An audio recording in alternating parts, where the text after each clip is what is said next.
अस्सलाम वालेकुम everyone, welcome back to my YouTube channel.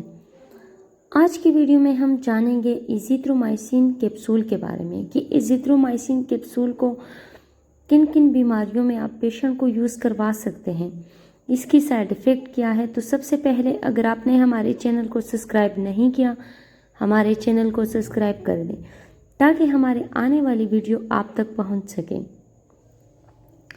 सबसे पहले बात करते हैं कि एजिथ्रोमाइसिन कैप्सूल की mg यानी ये कितनी mg की होती है। तो ये 250 mg में भी मौजूद है और 500 mg में भी मौजूद है।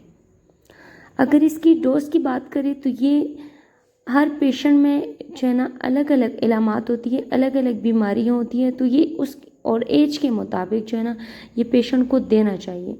जो 500 mg है वो 2 टाइम भी दे सकते हैं, 1 टाइम भी दे सकते हैं। जो 250 mg वो 2 टाइम दे सकते हैं, लेकिन वो वज़न के हिसाब से और पेशेंट की एज के हिसाब से और बीमारी के हिसाब से कि पेशेंट को इन्फेक्शन किस हद तक है। दूसरी बात अगर करें कि प्रेगनेंसी में हम इस कैप्सूल का यूज़ कर सकते हैं, तो हाँ, प्रेगनेंसी में भी किसी हद तक ये कैप्सूल जो है ना बहुत मुफीद जो है ना साबित हुआ है। लेकिन फिर भी जब प्रेग्नेंट ख़वातीन को कोई इन्फेक्शन होते हैं तो पहले जो है ना सेफिक्सैम या एमोक्सिल जैसे एंटीबायोटिक वो पेशेंट को देते हैं, लेकिन ये भी जो है ना प्रेगनेंसी में सेफ़ है, लेकिन ये तब देना चाहिए जबकि दूसरे एंटीबायोटिक से पेशेंट को आराम ना हो। अब बात करते हैं कि कौन सी प्रॉब्लम्स में इसको यूज़ करवाया जा सकता है। तो अगर किसी पेशेंट्स की जो है ना कान में इन्फेक्शन है या उसकी दांत में इन्फेक्शन है या उसकी ये ख़ास तौर पर जो गले का इन्फेक्शन होता है, यानी अगर किसी के गले में सोजन पैदा हुआ है या ज़ख़म पैदा हुआ है, तो उसको ठीक करने के लिए जो है ना एजिथ्रोमाइसिन कैप्सूल बहुत अच्छा कैप्सूल है। इसके अलावा यानी स्टमक में अगर कोई प्रॉब्लम है, चाहे वो एच पाइलोरी है या कोई और मसला है, या आपकी आंतों में इन्फेक्शन है, या जैसे कि यूटीआई इन्फेक्शन है किसी ख़वातीन को, चाहे प्रेगनेंसी है या नहीं है, या जो ज़्यादा एजड लोग होते हैं उनको इस तरह का इन्फेक्शन है, तो उसको ठीक करने के लिए भी इस मेडिसिन का यूज़ किया जाता है। और नमूनिया की सूरत में भी इस कैप्सूल का यूज़ किया जाता है। नमूनिया की सूरत में तो इसका बहुत अच्छा रिज़ल्ट है।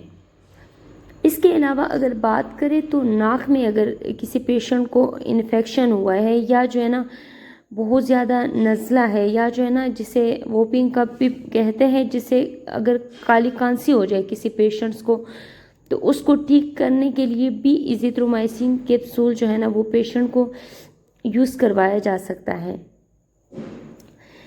इसके अलावा अगर बात करें तो अगर किसी पेशेंट को इन्फेक्शंस की वजह से, यानी उसे वजाइना का इन्फेक्शन हुआ है या यूट्रस में इन्फेक्शन हुआ है या ट्यूब्स में या ओवरी में, यानी जो औरत की जो ये इज़ा है इसमें किसी भी हिस्से में अगर इन्फेक्शन हुआ है, तो इसको ठीक करने के लिए जो है ना एजिथ्रोमाइसिन कैप्सूल बहुत बेस्ट है।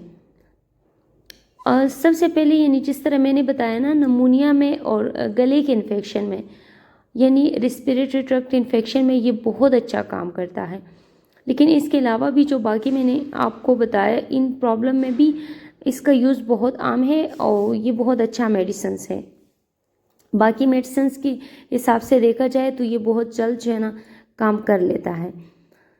इसके अलावा अगर बात करें तो अगर किसी पेशेंट को इन्फेक्शंस की वजह से लिकोरिया हो रहा हो बहुत ज़्यादा, यानी वजाइना में इन्फेक्शन हुआ हो, तो उसमें भी जो है ना इस मेडिसिन का यूज़ किया जाता है। इसके अलावा अगर जो मसाना है उसमें इन्फेक्शन हो जाए या सोजन हो जाए, तो उसको ठीक करने के लिए भी इस मेडिसिन का यूज़ किया जाता है। यानी आपकी बॉडी में किसी भी किस्म का इन्फेक्शन जो है ना उसको ठीक करने के लिए आप एजिथ्रोमाइसिन जो है ना कैप्सूल पेशेंट को दे सकते हैं। पेशेंट को चाहिए कि डॉक्टर की हिदायत के मुताबिक इस मेडिसिन का यूज़ करें। दूसरी बात, अगर इसकी साइड इफ़ेक्ट की बात करें तो दूसरी मेडिसिन की तरह इसकी भी साइड इफ़ेक्ट जो है वो बहुत आम है, जैसे कि इसे हाई डोज तो नहीं लेना चाहिए, लेकिन फिर भी हाई डोज लेने के बाद पेशेंट को बहुत ज़्यादा प्रॉब्लम का सामना जो है ना करना पड़ सकता है। लेकिन वैसे इसकी कुछ जो आम साइड इफ़ेक्ट है वो है पेशेंट को वॉमिटिंग होना टेबलेट लेने के बाद,